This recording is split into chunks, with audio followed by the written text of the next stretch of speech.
This is a production of World Video Bible School. To God be the glory.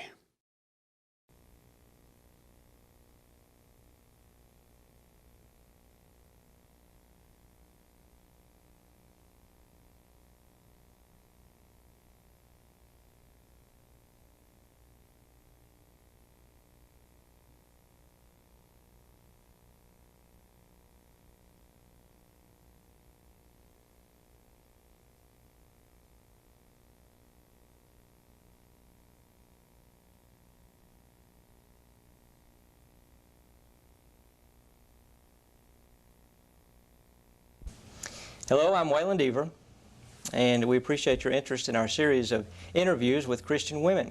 We want to invite you, welcome you to this interview on behalf of the World Video Bible School. It's our pleasure today to have with us a highly respected and a widely known Christian lady, Sister Irene Taylor. Sister Taylor, we want to begin by expressing our appreciation to you for taking the time out of your schedule to be here today. I consider it a real honor to be invited to be. I've looked forward to seeing the interviews of the others as well. Why don't we let you begin by telling us about where you came from in your early childhood years? I grew up in the state of Idaho in a little community called Fruitland. My parents had migrated there from Missouri and found some land ready for homesteading, and they homesteaded a small farm there. And I lived there until about the age of 12 or 13, and we moved to a community called Nampa, close to Boise. And that's where I grew up and finished my high school. I came from a rather large family. We had 8 children in the family. My father died when I was not quite 6, and my younger brother was born about 8 months after his death. And so during that time, we had kind of a struggle. But we had the things that we needed, and we had a lot of love, and we were taught to work. And I've always been grateful for that. I think sometimes we don't teach our young people today that effort is required in order to make your way. Were your parents members of the church? Yes, both of them were. My father wasn't for a while after they married, but he was baptized long before I was in the family. So do you remember how old you were when you first obeyed the gospel? I was 13 when I obeyed the gospel. 13. So I'm sure that you would sing the praises of being able to be raised in a Christian atmosphere. And absolutely. It's worth its weight in gold. I think that's the real legacy that we need to leave our children, is Christian home and a Christian training. Now, of course, your husband is Brother Robert R. Taylor, very widely known, highly respected gospel preacher. Would you tell us a little bit about how you two came to meet? Well, we met while we were in college at Freed-Hardeman. Being from Idaho, it was a little unusual for me to come that far to school, but there were 3 of us young girls who wanted to come to college together, and being from the type of family background I was, I knew I'd have to work my own way through. And so we decided to go to a junior college and then hopefully go on to senior college after staying out and working a year. And I came on back to college and had my things shipped, and the other 2 backed out on me. But I decided I was going to come on, and it has been the greatest decision I've made other than that of becoming a Christian, because it was through that college contact that I met my husband. I remember in interviewing Sister Kate, she made the point that sometimes the decisions, even the seemingly small decisions that you make, have tremendous consequences. So choosing one school to go to over another can determine the course of your entire life in a way. My family thought I'd lost my mind coming clear back here to school, but it was well worth it. And I think it's really determined the direction of my life, was that one decision. One of the sweet memories I have of college, if I could inject a real personal note, is when the yearbook came out. Of course, Freed-Hardeman was a 2-year college when we were there. And the second year that I was there, my husband was chosen for the yearbook page of Ideal Boy, and I got Ideal Girl, and we're face to face on the book, and that's always been a sweet memory for me. Now, let me ask you this question, because I know the Brotherhood would be anxious to know. Brother Taylor, your husband, we appreciate him, and he, in fact, has even taught a course for us at World Video Bible School. Does he ever just sit on the couch and watch a football game in your living room and get so excited he jumps up and yells? Well, believe it or not, he'll watch a football game, but I've never seen him get up and yell. Now, He's not a wild man. He'll get a little excited, but now it was our son that injected the incitement into a football game. Being a coach now, you can understand that he always was excited about football. It's amazing to me how he can stand behind the pulpit there without notes and just stand there and deliver such excellent lessons that he does. Well, of course, I have a facetious answer for that. I tell the young preacher students who remark about that I'm in the audience holding cue cards. They just can't see me. Of course, we all know that's not true. Tell us a little bit about what life was like when you and Brother Taylor were first getting started. I think the attitude of people toward preaching was much better then. There was a respect for the preaching and the message that I don't see now as deeply. But times were sort of hard. We started off really with a shoestring. We decided to move our date up 2 years and get married right after we graduated from college. We waited about 3 months till the end of the summer. And so he was still in Lipscomb, and we really hadn't allowed ourselves times to accumulate much, but we had what we needed, and we were able to pay our bills. And I worked for the state of Tennessee while he was in college. And it was really, I think, the struggles that helped cement our marriage. I think maybe that's one of the reasons that young couples don't get closer in those early years. They don't have to work quite so hard. They have too much given to them. Mm-hmm. What, in your estimation, is the most difficult part about being the wife of a gospel preacher? I would say the insecurity. And I feel like I've been one of the fortunate ones that hasn't had as big a problem in that as some. My husband is not one that moves a lot. I think the shortest duration we've had is 6 years. In our 46 years together, we've only made 4 major moves. I think it's to his credit that our daughter only had to change schools 1 time and our son twice. But I think the insecurity probably, you're sort of at the mercy of the whims of the congregation, whether they like or dislike you, whether they want strong preaching or not. At the time when he gets to the point where he's no longer able to do local work, then we've always lived in a church-owned home, so we don't have a home that we can turn to then. And, unless you are paid a salary that allows you to put back and make plans, which we haven't always received, it makes it a little difficult toward the end of life when you're not able to provide for your own livelihood. But there's always a way that will work. I'm a firm believer that there'll always be a way if you do what's right. Mm-hmm. Well, if those are some of the struggles of being in a preaching family, what is the best part? Meeting the most wonderful people on earth. I feel like with our contacts and the work that we've really been privileged to have some friendships that many people don't have. I mentioned that I grew up in the West on a farm. And we took the Gospel Advocate, but many of those names were just names on paper. And it's just difficult for me to describe how I felt when I came to the South area and met in person and had a close relationship with men like Brother Goodpasture and Brother Woods, Brother E.R. Harper and Brother Foy Wallace Jr. When we had them in our homes, I just couldn't believe it. I just wanted to pinch myself because these were just names that were on paper all my childhood. And I've always treasured that our children had the opportunity and privilege of knowing men like this. Do you think that on average wives of preachers are treated differently by the brethren than other wives are treated? Somewhat. I don't have the complaints that I hear some preachers' wives have. I think a lot of it depends on the congregation, and I think a lot of it depends upon your own attitude. I've never had the resentment or the jealousy of my husband's attention that I hear expressed, especially now among preachers' wives, and that disturbs me. because I think we ought to share in our husband's work, and we ought to share a lot of pride in that work. And I'm not hearing that now. Sometimes you have the gamut of being treated with a little special respect, and then sometimes that you're considered an outsider, and I've had both treatments.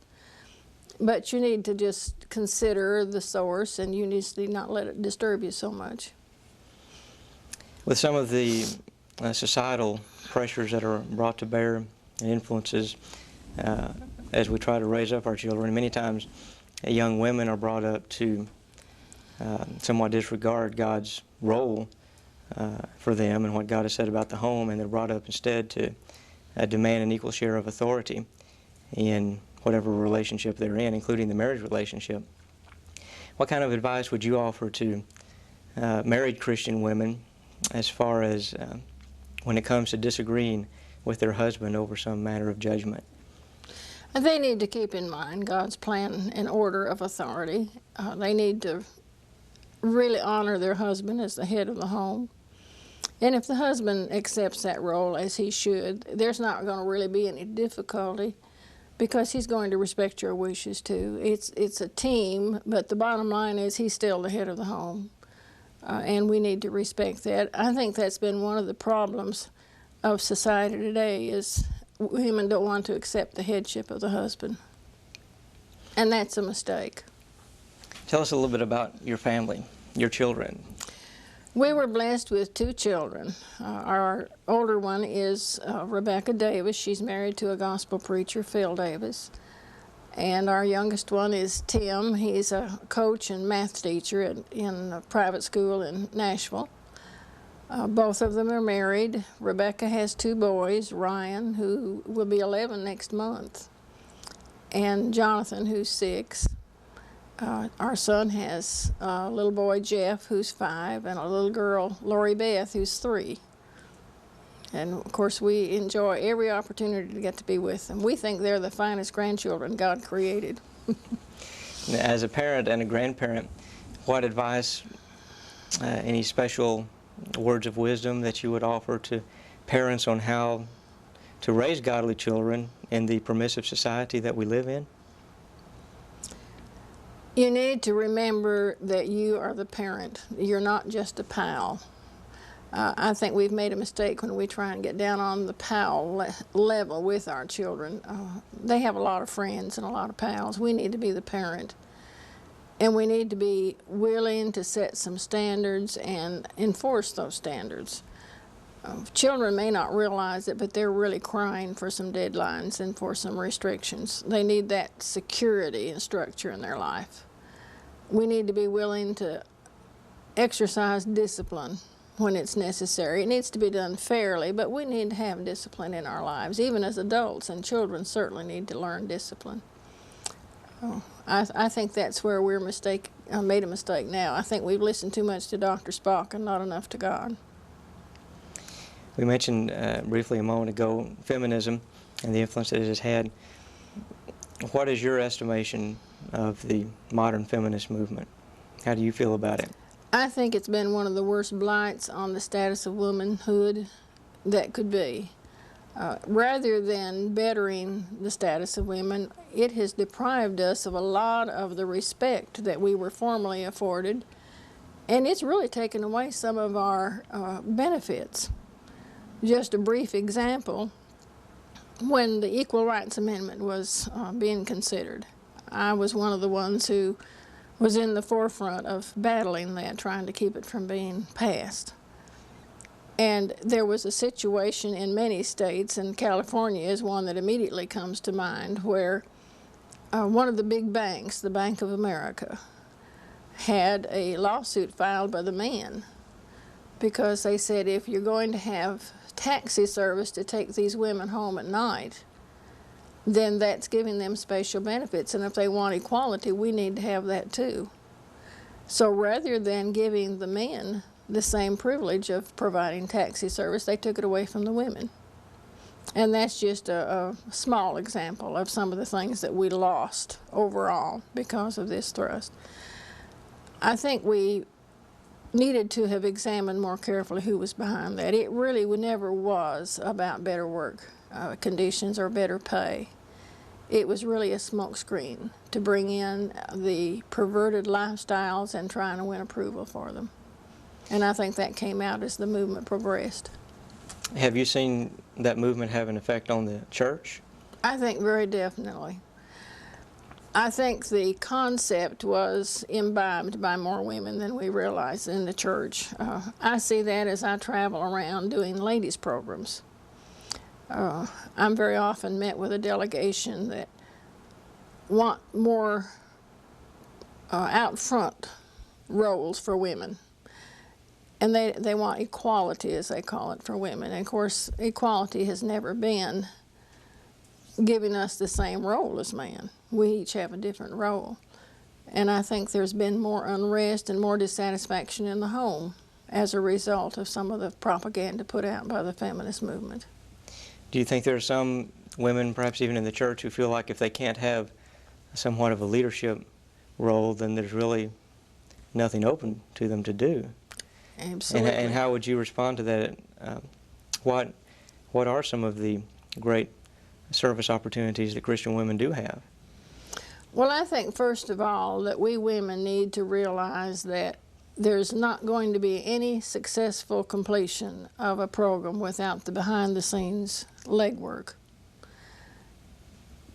And I think we need to understand that the value of that behind-the-scenes legwork is just as vital as the one that's out front. In fact, he couldn't perform if there were not that back of the front work done by the women. I think probably the greatest service that we can afford the church is through our role in the home.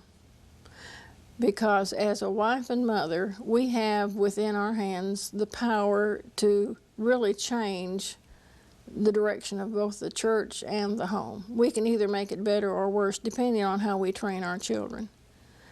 And I've challenged women just about everywhere I speak to realize that if each one of us will train our children as God would have them trained, and they pass that legacy on, it wouldn't take too many years because we could solve some of the problems that we face in the church, and we could certainly upgrade the community. Mm-hmm. You've done a lot of teaching at various ladies' classes.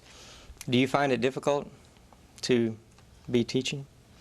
Not really, and here again you look back and you wonder why things happened in childhood that did. For some reason, and my husband finds this difficult, I was very shy as a child. And in my high school years, I was needing some extra credit in order to have enough to graduate. And the only class open to me without a conflict was a speech and dramatics class. And so I signed up for that. And my dramatics teacher insisted that we do a lot of public speaking. And my senior year, I won the state competition in the area of comic readings. And it got me used to speaking before the public. And I think that's helped me in my teaching of ladies' classes because I didn't have the fear of being before people. And I think I have maybe had that training put to good use, I hope. Let's say that you get an assignment to speak on a certain topic at a lectureship to a ladies' class. How do you go about preparing for that? I spend a good time thinking about the topic before I ever write the first word. I may spend weeks really thinking and researching about what I'm going to say.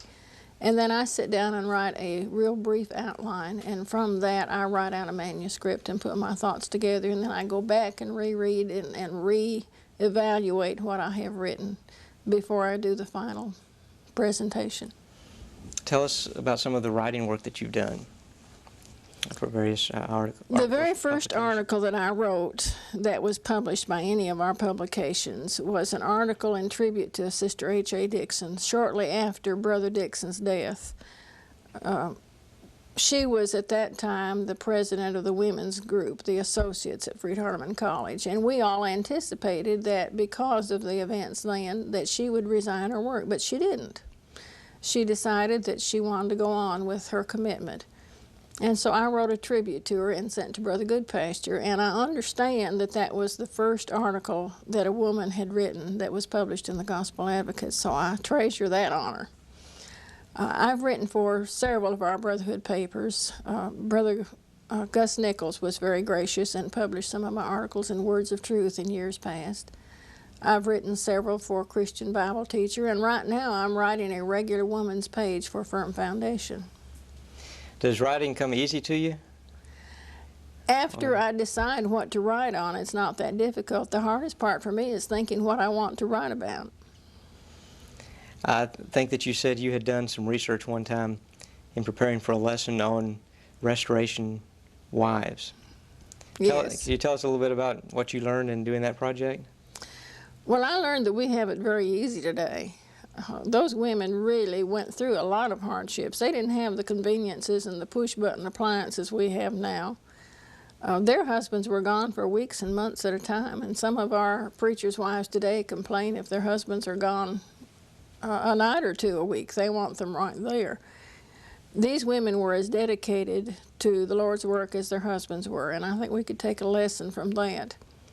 One of the cute things that I remember that might be interesting to inject here, Brother Leo Bowles and Brother Lipscomb, of course, were names that were prominent in the Restoration movement. And Brother Lipscomb's wife was in the debate class along with him.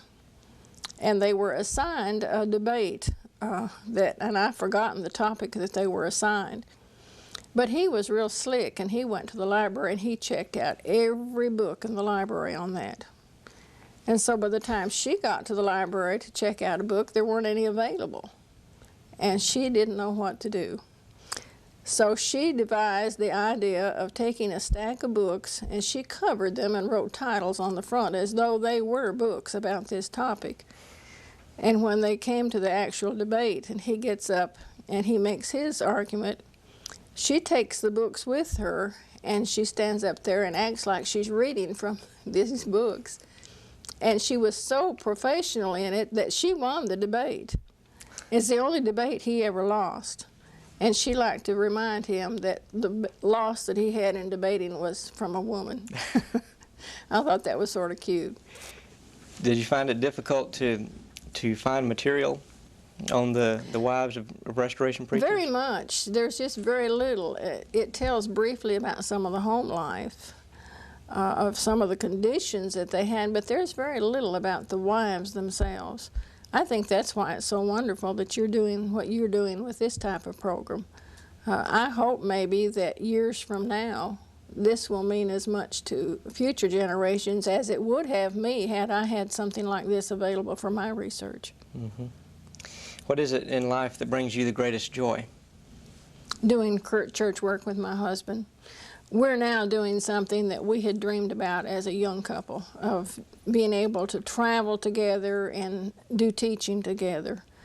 And we really enjoy it when both of us are on like a lectureship program where I'm teaching the women while he's teaching a men's class. I enjoy doing things for the Lord together with my husband. And of course, second to that is I enjoy my family. I enjoy being with our children. They've always been a joy to us. And of course, these grandchildren, you just can't describe the joy the grandparents feel toward them. In the history that you have seen and lived through, what would you say has had the most profound impact on the world in your lifetime? And was it a change for the better or the worse?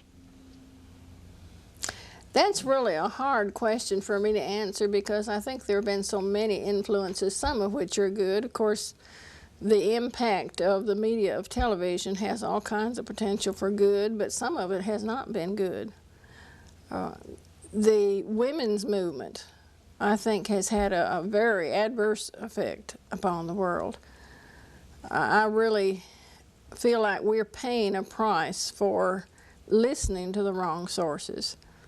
I just am really at a loss to describe how much I think it has lowered women's role. And the effect it's had on the church really has been astounding. I feel like we're going to pay a dear price trying to get women back contented in many areas of doing what God wants us to do. In writing for the Firm Foundation, I receive articles and letters from women who bemoan the fact that God is sexist because he has said the man is over the woman. It would amaze you at some of the attitudes that I see in these letters. Another thing that I think has really been detrimental as well as beneficial is higher education. I think we are a more educated society, and yet we have less knowledge of the Bible than any generation in my lifetime. I see a type of intellectual snobbery in the church that I don't think's good. I think that we sometimes have put too much emphasis on advanced learning, and I'm not against higher learning. I don't want to be misunderstood there, but I think it ought to be a help, and it should not make us snobbish about it. Right. Let me ask you one final question, if I may. As you indicated earlier, there may be Christian women who may be watching this interview years and years from now, and we hope that is the case, if God wills that these can be preserved for the future. What advice, what wisdom would you offer to them, young Christian women, as far as living the Christian life? I'd like to challenge them to really be happy in doing God's work in God's way. I'd like to challenge the women to really dedicate themselves to showing what beauty there is in the Christian life and what beauty there is in God's role in the home and in the church.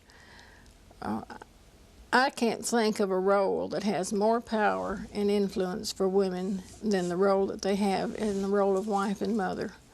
You know, the feminists cried for years for a career that was fulfilling, and God gave it to us from the very first.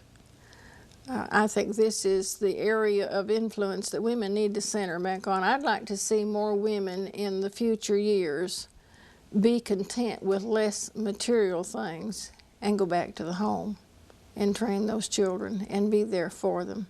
There's really no way that you can schedule a child's needs to fit in with working hours.